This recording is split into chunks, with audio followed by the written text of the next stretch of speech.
Bonjour les papillons, vous savez comment on est donc le 25 septembre 2020. Je vois effectivement qu'en ce moment, beaucoup de personnes sont de plus en plus brassées. Il faut dire que la situation avec le masque n'arrange rien. Et en plus, l'été, on n'a pas forcément pris soin de se ressourcer, de rebooster son système immunitaire et aussi s'être vraiment reposé. Donc du coup, j'ai un phénomène en pleine explosion de burn-out ou de personnes très très malades qui vont vraiment pas bien. Donc voilà, en tout cas, prenez soin de vous, c'est important. Allez voir un naturopathe pour faire monter votre système immunitaire parce que l'hiver arrive bientôt, donc il y a plein de petites astuces pour privilégier d'éviter d'avoir la grippe hivernale parce que cette année ça risque d'être compliqué. Un petit rhume vous allez directement être à la case Covid. C'est pas la case départ, ça va être la case Covid. Dès que vous allez avoir un petit rhume, une petite bronchite ou même des crises d'asthme, même si ça fait 20 ans, 30 ans que vous en faites, autant vous dire que les médecins, ils vont pas prendre de risques, ça va être case Covid. Donc, éventuellement, profitez de cette période pour faire monter votre système immunitaire, pour éviter ce genre de désagréments. Voilà. Euh, donc, pour revenir aujourd'hui, je voulais vous parler d'un point que j'entends énormément aborder en ce moment. C'est ce mental qui fait trop de bruit, qui nous agace. Beaucoup de personnes viennent me voir dire j'en peux plus de ce mental, je sais pas comment le faire taire. Eh ben, c'est peut-être là le problème, c'est que vous voulez le faire taire au lieu de vouloir l'écouter. Imaginez bien qu'un enfant qui veut, entre guillemets, attirer l'attention et qu'on l'écoute va faire de plus en plus de bruit, beaucoup, beaucoup de bruit, quitte à crier ou à parler sans arrêt, sans arrêt, sans arrêt. Si les parents ne l'écoutent pas, le rassurent pas, le réconfortent pas, ne l'écoutent pas, l'enfant va tout faire pour attirer l'attention, donc il va passer par taper son frère, sa sœur, faire des bêtises autour de lui, ou éventuellement après crier de plus en plus fort, être en colère.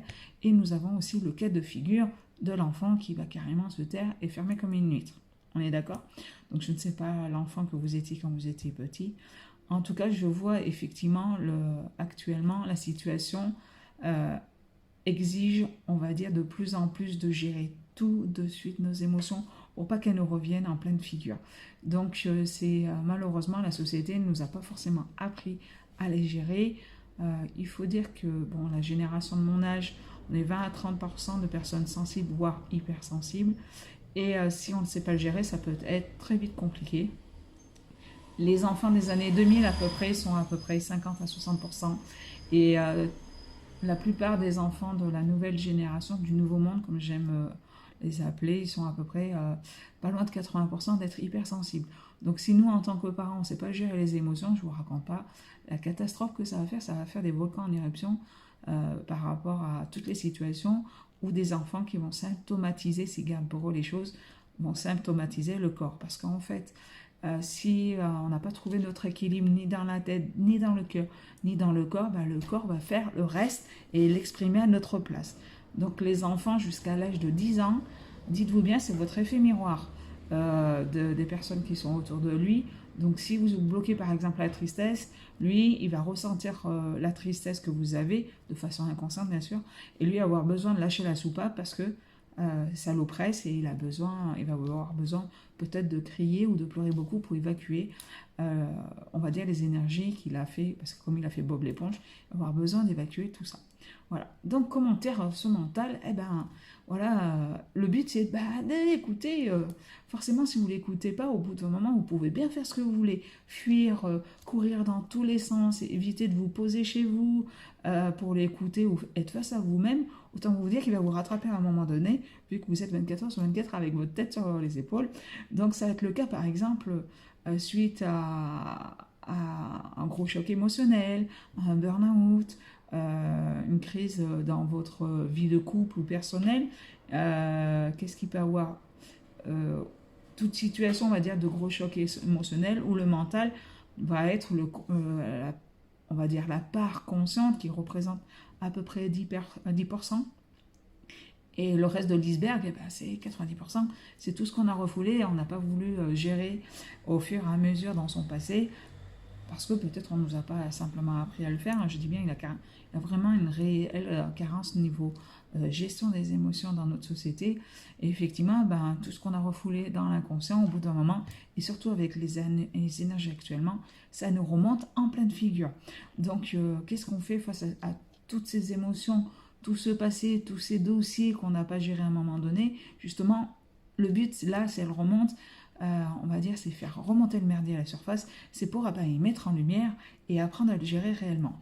Donc, si vous ne prenez pas le temps justement de l'écouter, forcément, au bout d'un moment, ça va devenir de plus en plus compliqué dans la tête. Vous allez avoir des problèmes pour dormir, de concentration, on va dire, vous allez finir par créer des neurones. Donc, le soir, vous allez beaucoup rire toute la journée, éviter de vous poser, d'écouter ce qu'il a dans la tête. Autant vous dire que le soir, il va pas vous louper et du coup vous allez ruminer. Vous savez qu'à tout moment, je vais apprendre une chose, c'est que vous êtes maître de votre cerveau quand même. Vous êtes maître de vos pensées, donc vous pouvez l'apaiser. Le tout, c'est d'apprendre à l'écouter. Ben oui, c'est un enfant, vous lui dites toujours « Oh, tais-toi, je m'en fous », autant vous dire qu'il va faire de plus en plus de bruit pour que vous veniez l'observer ou l'écouter. Donc, comment on fait pour l'écouter? Ben voilà, simplement, posez-vous devant une feuille et écrivez tout ce que vous avez dans la tête. Le tout, c'est de... Est-ce que ça vous appartient? Est-ce que c'est des croyances?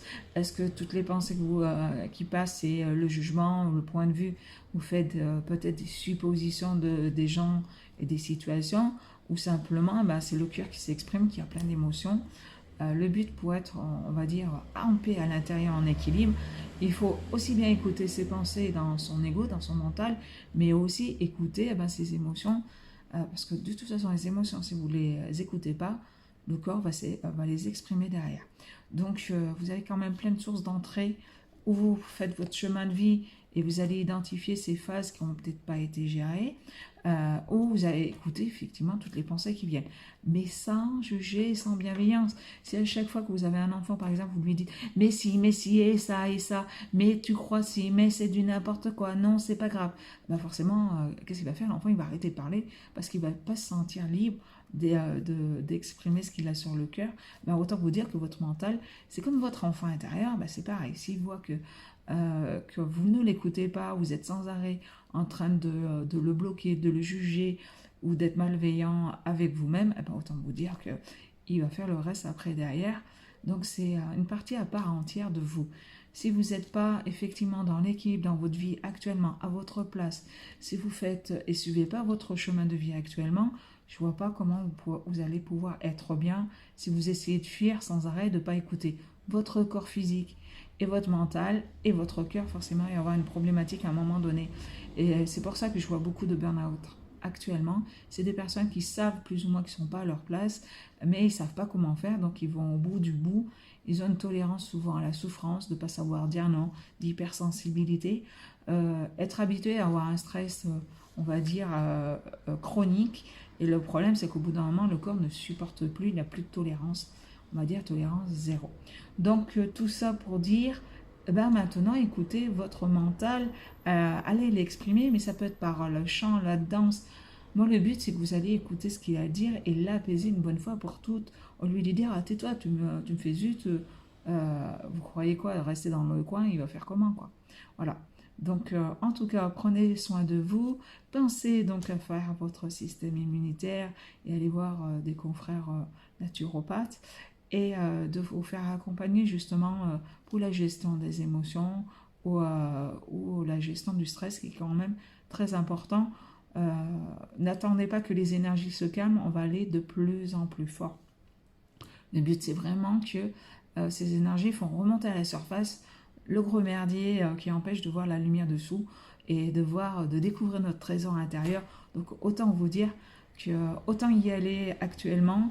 Alors souvent on attend d'être au fond du trou pour y aller, et justement il y a un tel monticule des fois de dossiers que ça devient compliqué, autant le gérer quand ça va pas trop mal et faire véritablement la paix avec son passé.